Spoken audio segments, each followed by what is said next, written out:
So today on this channel, we have a little treat for you. Usually you see our perspective from the, out boots on the ground, what's happening, stories from our buyers and our sellers, what's going on. But today we have a longtime mortgage broker. Amir is been in the business for a long time, and he's got boots on the ground in the lending world. So he's going to share kind of what's going on in the market, maybe share some predictions. It's very hard to predict as anything. We've shared our predictions, what's going on, but really you can't really predict too far into the future, but we're going to give you our best so you can start to plan ahead for 2024 if you are looking to buy, sell, move, make that move, give you some insight and kind of help you, guide you to get ready for what's going on in 2024. So first off, I guess, welcome. What are you seeing in the market? Obviously, mortgage rates. I'm going to bring up the current what's going on, just give them an idea. This was from Friday, where rates are going. I mean, it's just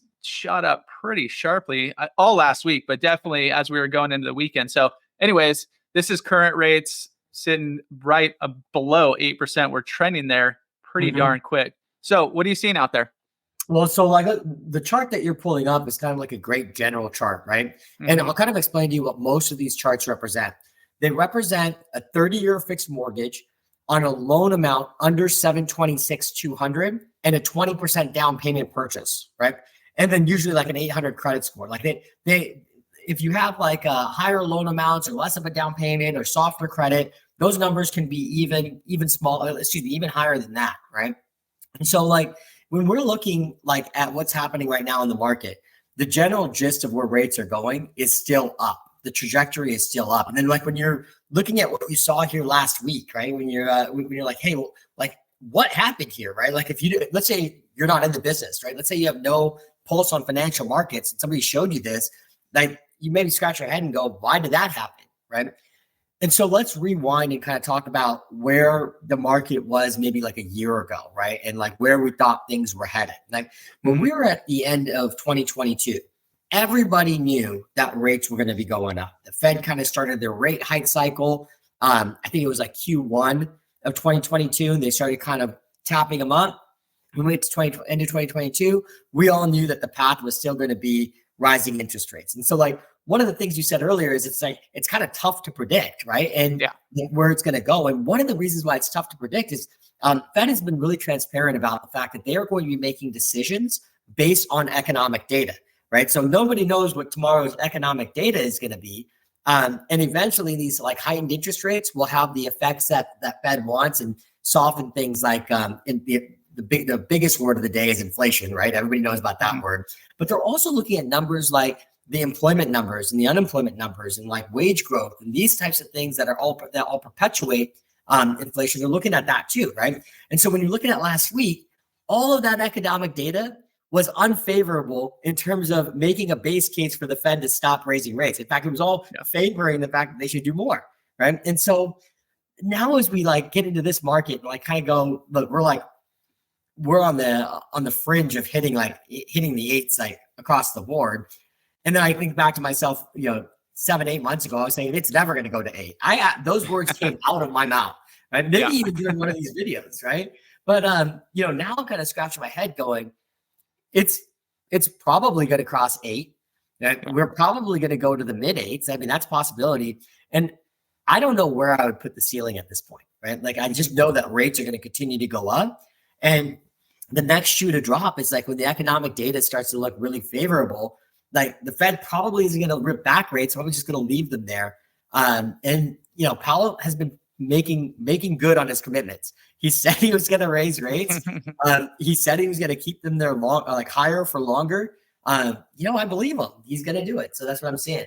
And before we get at the end, we're going to give some solutions, maybe some things that programs and whatnot that could potentially help people. Obviously, one of the biggest things, down payments and what's going, the interest rates and affordability is huge right now. And it's putting a lot of buyers on the sidelines where we're looking at typically anyways during this time where we're going into October, November, December, it trends down as well as we're going into the holidays. There's less buyers out there. So we'll get into some of the solutions that you might have, through your company, but also as far as just to give kind of one of the big things we talk about here is supply and demand. And right now, inventory is actually going up through October, which usually we kind of peak out a little bit earlier than this. So the number of homes on the market is rising a little bit. And we are going towards the end of the year where we want to not want to, we actually want to see that go up, but typically see that go down. And that's from, the demand side. As interest rates usually go up, the demand side usually falls, but we're getting a little more housing out there. But you work with a lot of buyers, and so you kind of could see what's going in. And one of the first steps that buyers do when they are looking to purchase a home is talk with you, fill out that application, and get the ball rolling. Have you seen a trend down in kind of let's call it the number of reach outs, or just the general buy side out there? Yeah, absolutely. Like the amount of purchase applicants that are moving forward has like dialed back considerably, right? Because a lot of people are afraid of these higher interest rates, right? Because they have very real impacts as far as that customer's mortgage payment's concerned, right? And so affordability is already a concern. It was, homes are pricey, right? And then like rates go up, it makes them more pricey. But the interesting thing is, we were talking about earlier before we started this video, the conference that I was at, and I've been sharing this type of messaging for a while. I'm pretty sure you guys have as well, which is, even though rates are high, even though inventory is contracted, right now is still a good time to buy a house, right? And what's really interesting, we all say the same thing, right? Because there's like no inventory, and when rates come down, like more people are going to get excited, right? And like that's going to create a lot of competition. Well, the CEO of United Wholesale Mortgage, who happens to be one of the main lenders that we actually use, we use them for several of your clients, right? The one that we just closed recently was a transaction through UWM, right? Yep. Came right out and said, over the next 5 years, the best time to buy a house is going to be right now, right? And this is with elevated prices. This is with elevated interest rates. And this is a guy that's pretty smart. But what it actually made me think about was the situation for my wife and myself. Okay? Mm-hmm. So we bought a home at the end of 2020. That just happened to be the right time for us. Okay. We actually got in before things got really crazy. Like, I'm talking about a month before it got really, really crazy. Right. So just happened to get lucky. But I want to talk about the dialogue that we had at home before that happened, right? Because I'm in the business, right? Leading up to 2020, there was a huge run up in housing prices, right? Like home prices just shot up. So when we're buying this home, I kind of told her, the pessimist in me was like, look, it's the right time. We need to purchase a home. We need to own our home, right? But listen, full disclosure, we probably missed the boat, like as far as like these huge equity gains, right? Yeah. Because I just figured it already ran up. So how much higher can it go, right? And we all know what's happened to home prices between 2020 and today, right? Mm-hmm. Like, it's just another testament to the fact that, look, even when you think there aren't more legs to this, there are, right? And like in this case situation, it becomes kind of black and white as to why there will be, because rates won't stay like this forever. They will come down, right? And from whenever they come down, this is what when we're talking about, like what's happening for next year. What do I think rates are going to go next year? I think we can hit 8.5. I don't think that's outside of the realm of possibilities, right? Yeah. It could even go beyond that, right? It just depends on what the economic data shows, and then we're going to be there for a while, right? And then when you're in these higher rate environments, if you're somebody that has, let's just say, a rate under 4%, right? You're probably not going to sell that home to buy another primary residence at 8 without a lot of discussion at the dinner table, right? And so if you're stuck in that house, like if you're stuck because rates are at 8, you're probably also stuck because rates are at 7, and it's probably going to be a tougher decision even if rates get to 6.5. Okay, yeah. But from where they're at right now, when they go from, let's just say, high 7s down to 6.5, buyers are going to get excited again, right? Yeah. Into a limited pool of inventory. So like the assumption and the picture that's in front of us for like home values going up over the course of time seems like pretty clear that this is going to happen. It's just a matter of when, right? And so I think that if I had to think about when rates are going to come back down, I actually think the back half of next year, we will see rates begin to soften. To what degree, how quickly, I don't know. But rates have been elevated like pretty substantially over the course of like the last year and a half, and eventually they'll have the after effect that they need to have. Yeah. And you said people get used to, like, this happened last year, right around this time, maybe a little bit earlier, when rates did jump up to 7% last year. And that's when we did see the market soften a little bit. That's when a lot of buyers did kind of bounce out as they trended back to that, sub 7, between 6.5 rates, kind of were 6.5 for a lot of the year earlier on.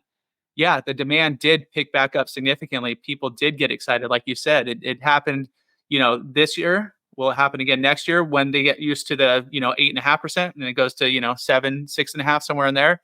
I believe so. But as we're working into 2024 going forward, any solutions that you're seeing out there?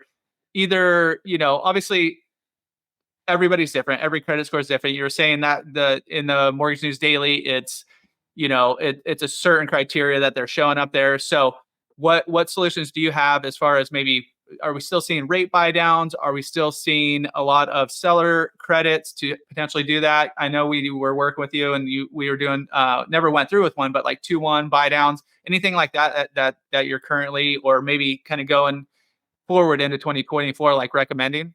Yeah. So, there's if you can get seller credits, and it's kind of middle of the road right now where I see them and where I don't see them, because like it's still a very competitive market, right? So, sellers don't necessarily have to do that on the macro. And so if they don't have to, how often do they, right? If you can get into a position where you're fortunate enough to get a seller credit, then this 2-1 buy down makes some sense. And to give like the audience a little bit of like an explanation of what that 2-1 buy down is, essentially what it is let's say your mortgage rate is actually at 7%, right? The first year that you're making a mortgage payment, it's going to be simulated as if your rate was 5%. The second year that you make your mortgage payment, it's going to be simulated at a rate as if it was 6%. The third year beyond, it's going to be 7% moving forward, and that'll be the payment. So wherever rates are at, you drop it by 2% the first year, 1% the second year.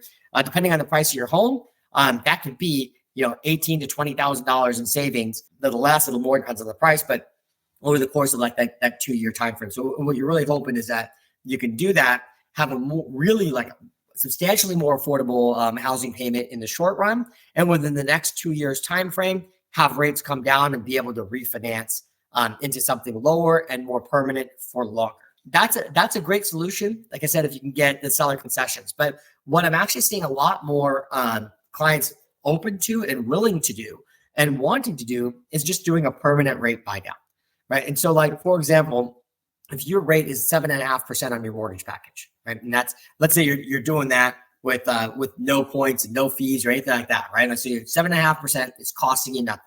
You may have an option to buy down to, let's say, 6.8, right? Mm-hmm. And it might cost you a little bit more in closing costs. However, the flip side to that is it's going to give you a smaller mortgage payment for an extended period of time, right? And so, like, one of the reasons why I kind of gravitate more towards this right now is at some point, Powell said he's going to keep rates higher for longer. So we don't know what that means. So that kind of means like the 2-year clock might not be the best solution right now, right?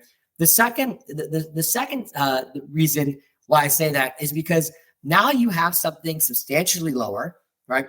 And when rates do start coming down, even if they come down to that rate, you're already there, right? And then they have to come down even further by a margin for you to go, this now makes sense for me to do this, right? And so the cost to buy these rates down has actually gotten way more attractive and way more affordable, right?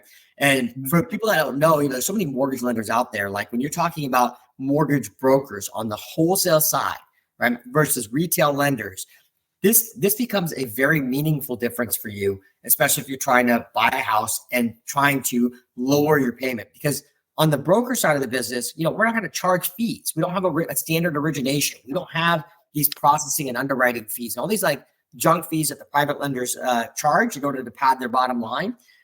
We don't have that. So that means that customer who's buying a house has that money retained because they're not wasting it on fees to the vendor and can actually use that money to purchase their rate down. So this is one of the benefits of wholesale is it's cheaper to buy down the rates. I'm going to have Amir's info down below. So if you guys want to reach out, feel free to hit him up. Also, all our info is down below. So if you guys need anything, you think about buying, you're selling, it's never too early to get started.